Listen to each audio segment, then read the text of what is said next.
"Please help me, I'm hurt," the waitress cried. Then the Hell's Angels stepped in. The waitress was already on the floor when she whispered it. Not a scream, not a demand, just 4 broken words pulled from pain. "Please help me, I'm hurt." She didn't know who was outside. She just knew she couldn't survive alone. The diner sat on the edge of the highway like it had always been there, like it would always be there. A long, low building with flickering fluorescent lights and a sign that buzzed louder than it should have. Midnight had already passed. The rush was gone. What remained was the quiet, the kind that presses on your ears. Inside, plates were stacked. Coffee burned slowly on the warmer. The air smelled like grease, sugar, and tiredness. Lena Harper wiped down the counter with slow, careful circles. She was 29, but her eyes carried more years than that. Long shifts did that. Life did that. Her brown hair was pulled into a loose bun that never stayed neat by the end of the night. Her apron had faint stains she couldn't scrub out anymore, no matter how hard she tried. She liked the late shift, fewer smiles to fake, fewer voices to please. Lena worked nights because days reminded her of too much, of a small apartment that felt emptier than it should, of a voicemail she couldn't bring herself to delete, of a name that still caught in her chest when she heard it. Nights were easier. Nights asked less. There were only 4 people left in the diner, a pair of truckers murmuring over pie. The cook, Ray, clanging pans in the back, and a man sitting alone in the far booth. Lena had noticed him the moment he walked in. He was big, thick arms, broad shoulders, the kind of man who took up space without asking permission. His jacket stayed on even after he sat down. His eyes moved too slowly, like he was measuring the room. He ordered a burger, then another beer, then nothing. He didn't eat much. He watched. Lena felt it in her spine, the sense of being observed. She de-learned that feeling young, learned not to ignore it. Still, she kept working. She refilled cups, cleared plates, pretended the night was normal. But the diner felt wrong, like something was waiting. Outside, far down the highway, engines passed and disappeared. Inside, the clock ticked closer to 1:00 a.m. Lena told herself she had 30 minutes left. 30 minutes, then home. She didn't know that this night would follow her forever. The man waved her over without looking at her. Lena approached with the check folded neatly in her hand, her steps calm, professional. She de-handled worse than rude customers. She de-handled shouting. She'd handled threats whispered through smiles, but this man didn't raise his voice. That was what scared her.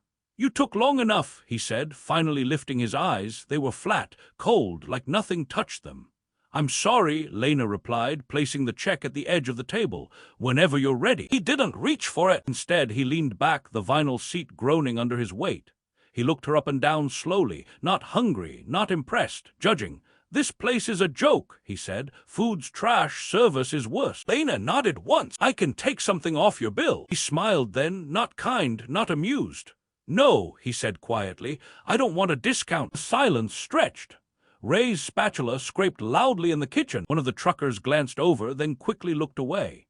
"What do you want?" Lena asked, her voice still steady, though her fingers had gone numb. The man stood. He moved fast, faster than she expected. His hand closed around her wrist. Pain exploded up her arm, white, sharp, immediate. "Let go," Lena said, breath catching. His grip tightened. "You don't get to rush me," he said. "You don't get to talk back." She tried to pull away. Her shoes slipped on the tile. Panic surged. He twisted her wrist. There was a sound, wrong and wet and final. Lena screamed. Her knees gave out. She collapsed to the floor, her arm bent at an angle arms weren't meant to bend. The pain was blinding, swallowing everything else. The diner froze. Ray stared from the kitchen, face drained of color. The truckers stayed seated, eyes down, hands wrapped tight around their mugs. The man looked down at Lena like she was something broken he didn't care to fix. "Respect," he said. "Learn it." He stepped back. Lena curled around her arm, gasping, tears spilling onto the cold tile. Every breath hurt. Every movement sent fire through her bones. She was hurt. Alone. And no one was moving. Lena's world shrank to sound and pain, the buzzing lights above her, the ringing in her ears, her own breathing, short, uneven, desperate. She pressed her broken wrist against her chest, trying to hold it still, trying to make the pain stop listening to her. It didn't. She looked up through tears. The man was still there. Watching, waiting, as if deciding whether she was worth more effort. Ray took one step forward, then stopped. Fear does that. It locks you in place and tells you staying still might keep you alive. Lena didn't blame him. She understood fear. Her voice came out smaller than she meant it to. "Please," she whispered. The man tilted his head, curious. "Please help me," she said again, her throat burning. "I'm hurt." The words hung in the air. Weak, human, bare. The diner felt impossibly quiet. Then faint at first came a sound that didn't belong.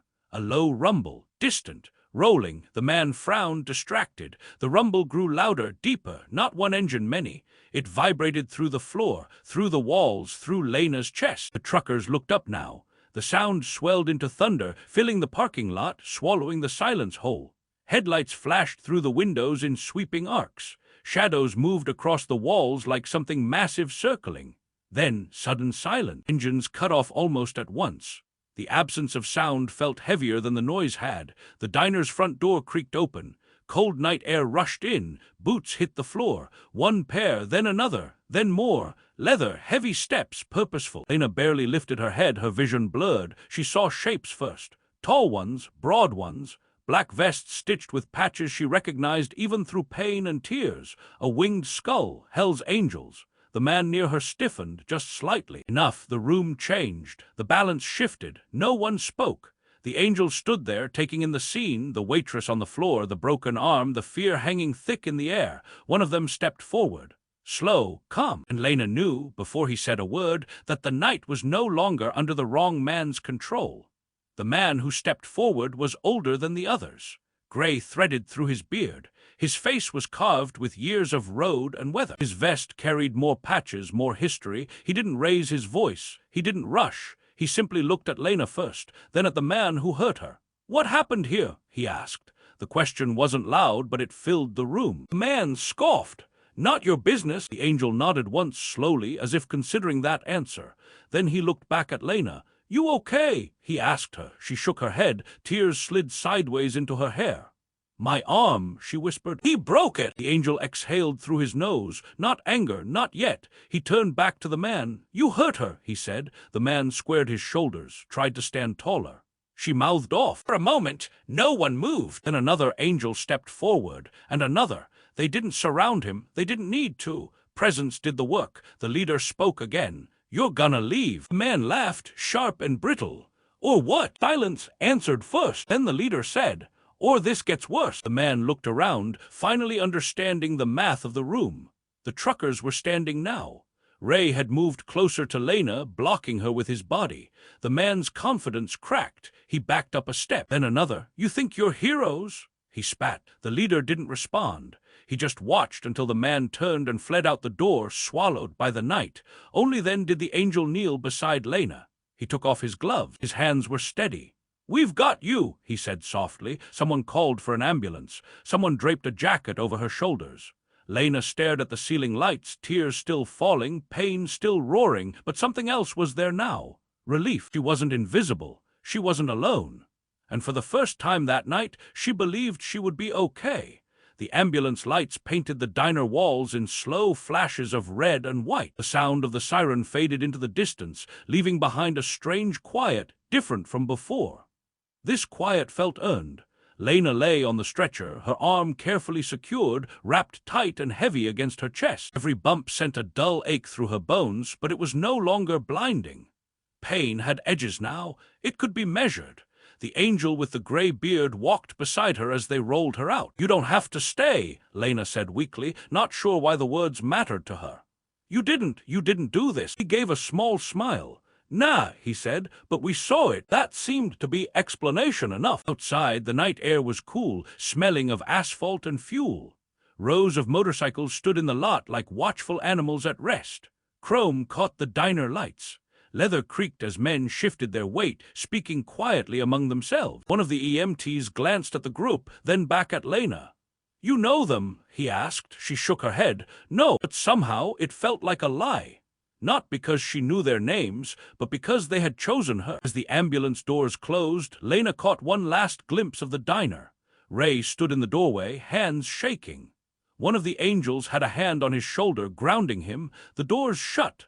Darkness replaced the light. Inside the ambulance, the hum of motion lulled her.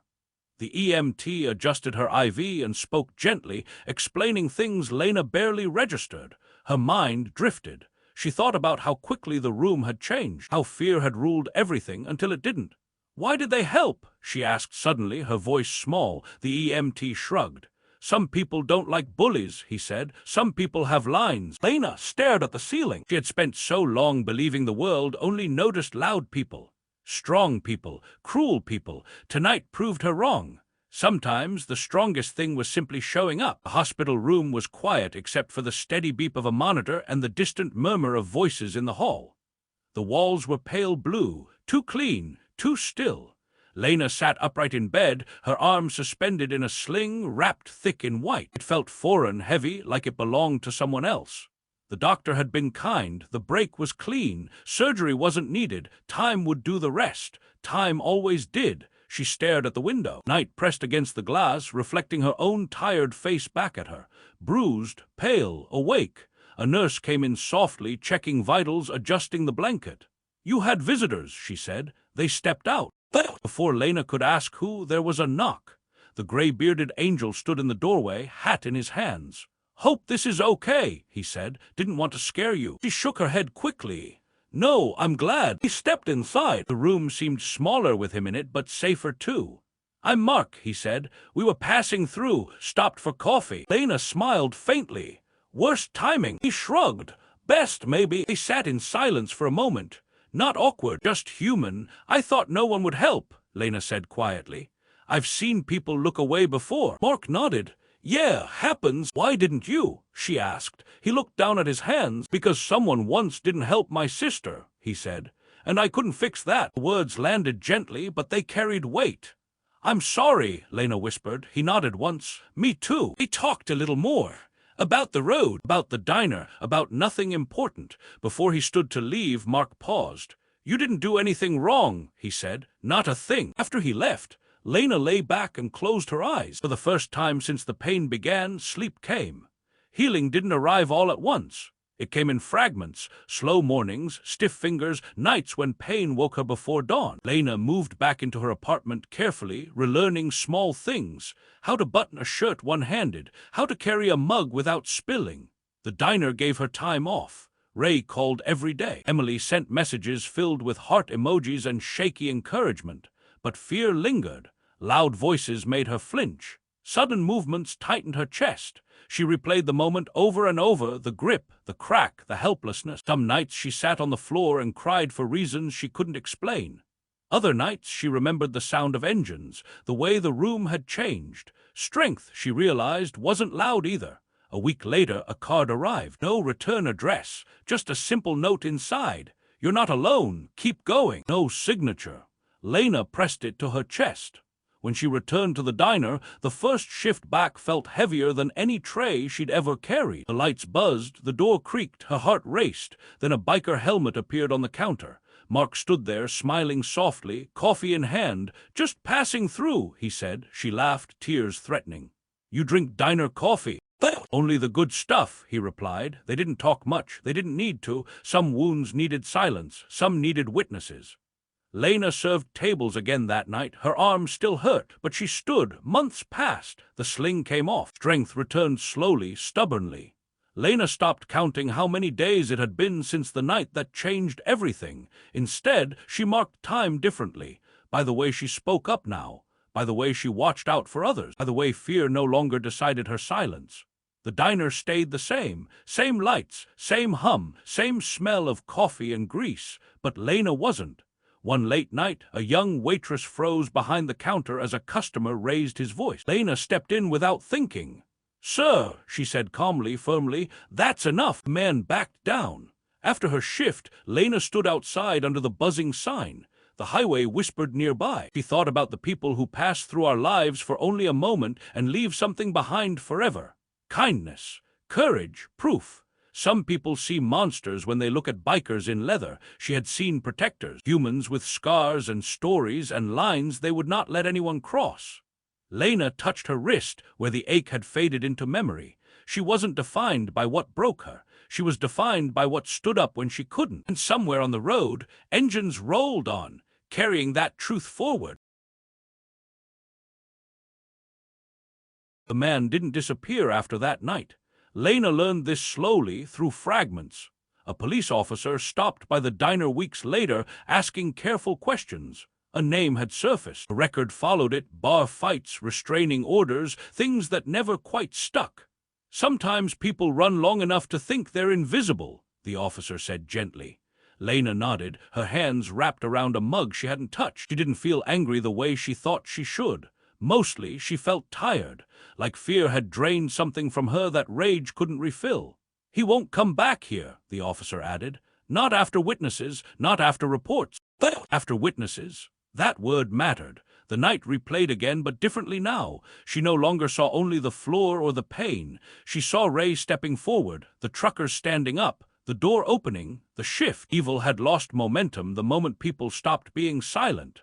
Still, there were nights Lena woke suddenly, heart racing, convinced she could feel fingers tightening around her wrist again. She would sit up, breathe slowly, remind herself where she was. She wasn't on the floor anymore. She was home. One afternoon, she drove past the diner on her day off. The sign buzzed like always. Cars pulled in. People laughed near the door. Life kept going. She realized then that the man had taken nothing permanent from her.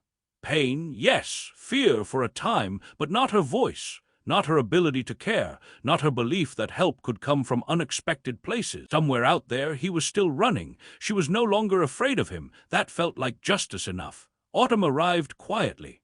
Leaves gathered along the edge of the parking lot, crunching under boots and tires. The air cooled. The night stretched longer again. Lena found herself thinking about memory, how some moments fade and others anchor themselves so deeply they shape everything after. She remembered her mother's hands when she was a child, steady, protective. Gone too soon. She remembered the night she learned the world could be cruel. And she remembered the moment the door opened. Mark didn't come back often, but sometimes, weeks or months apart, a motorcycle would appear in the lot. No announcement, no drama, just coffee. They never spoke much about what happened. They didn't need to. The meaning lived between the words. One night, as Mark stood to leave, Lena asked, "Do you ever get tired of stopping?" He paused. "Sometimes," he said honestly. "But then I remember why we do." She watched him walk out, helmet under his arm, shoulders relaxed. Some people carried their past like a burden. Others carried it like a compass. Lena began volunteering at a local women's center on her days off. Nothing dramatic, just listening, just sitting with people who needed to know they weren't alone. She never told her story unless asked. When she did, she didn't focus on the pain. She talked about the moment help arrived, because hope deserved to be louder than fear. On the anniversary of the night, Lena worked the late shift again. She hadn't planned it that way. It just happened. The diner felt calm, familiar, safe. At 12:58 a.m., she refilled a coffee cup and glanced at the door, half expecting anything. Nothing came, and that was okay. She realized then that bravery wasn't about waiting for danger. It was about choosing to live fully even when fear remembered more than it should. A young couple laughed in a booth. A tired man read the paper. The cook hummed softly in the back. Ordinary life. Lena wiped the counter slowly, deliberately, grounding herself in the moment. She was no longer the woman on the floor. She was the woman still standing. Outside, the highway carried strangers forward, each with their own stories, their own silent battles. Some would need help one day. Some would be the help. The world wasn't divided into heroes and victims, Lena realized. It was divided into people who showed up and people who didn't. She finished her shift and stepped outside under the buzzing sign. The night air wrapped around her gently. She breathed deeply. She was here. That mattered. Lena never stopped being careful, but she stopped being small. The night taught her something no amount of warning ever could. That pain doesn't get the final word. That silence can be broken. That help sometimes arrives wearing leather and boots and a face the world misunderstands. Years later, when people asked why she stayed at the diner, she smiled.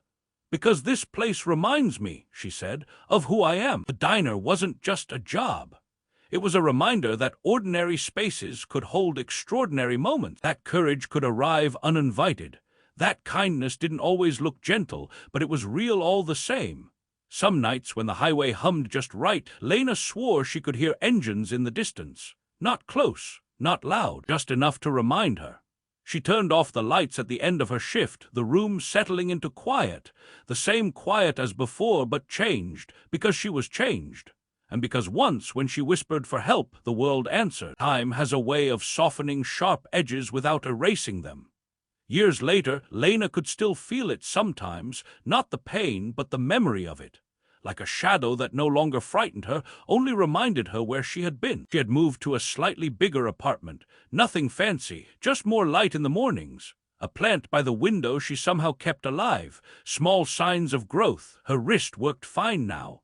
On cold days it ached a little. She welcomed the ache. It grounded her. It reminded her she survived. The diner was still part of her life. Fewer late shifts now, more mentoring. New waitresses came and went, nervous on their first nights. Lena watched them closely. She noticed when someone seemed uneasy. She noticed when a voice got too sharp, a stare too long, and she stepped in every time. One evening, a young server asked her quietly, "How do you always stay so calm?" Lena thought about it for a moment. "I wasn't always," she said. "I learned." She didn't explain more. She didn't need to. Calm wasn't something she was born with. It was something she earned moment by moment after fear tried to take it from her. Sometimes she imagined Mark and the others on the road, rain hitting helmets, engines humming beneath them, miles rolling on endlessly. She wondered if they knew what they had given her. Not just protection, permission. Permission to believe the world wasn't only made of people who hurt others and walk away. Permission to stand tall again.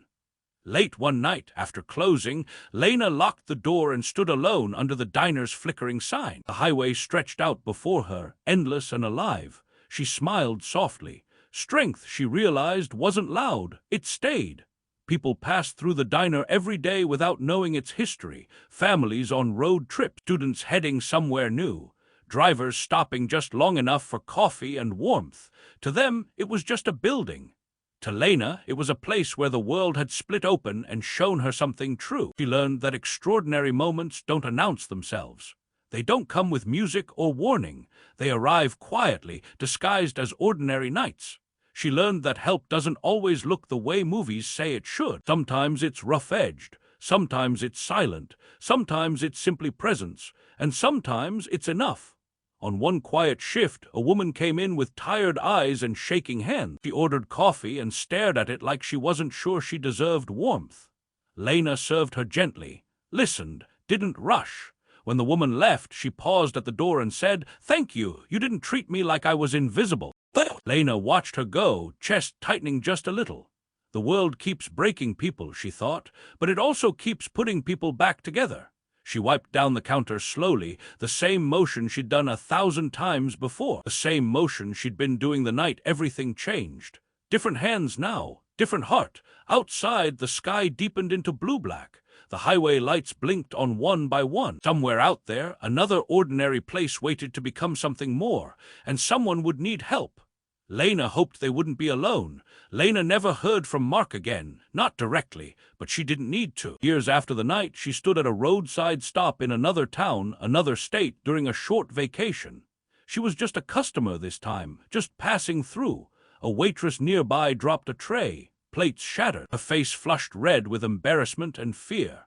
Before anyone else moved, a group of bikers at the counter stood up. They helped clean. They joked gently. One of them made sure the waitress was okay. No drama, no attention, just help. Lena felt tears rise unexpectedly. She blinked them back, smiling into her coffee. Some things ripple outward quietly, touching lives the original moment never sees. When Lena left, she paused by her car and looked back once more at the small diner glowing against the dark. She thought of the woman she had been, the one on the floor, whispering for help. She thought of the woman she was now, still soft, still kind, but no longer afraid of standing. The road stretched on, humming softly, life moving forward. Lena got in her car and drove on, carrying the truth with her. That help can come from strangers. That courage can look unexpected. That even on the darkest nights, someone might be listening. And sometimes, when you whisper into the dark, the world answers back. If this story moved you, remember, you're not alone. Help can come from places you don't expect. Be kind, be brave, be the one who shows up. Backhand index pointing right, subscribe **** like ****.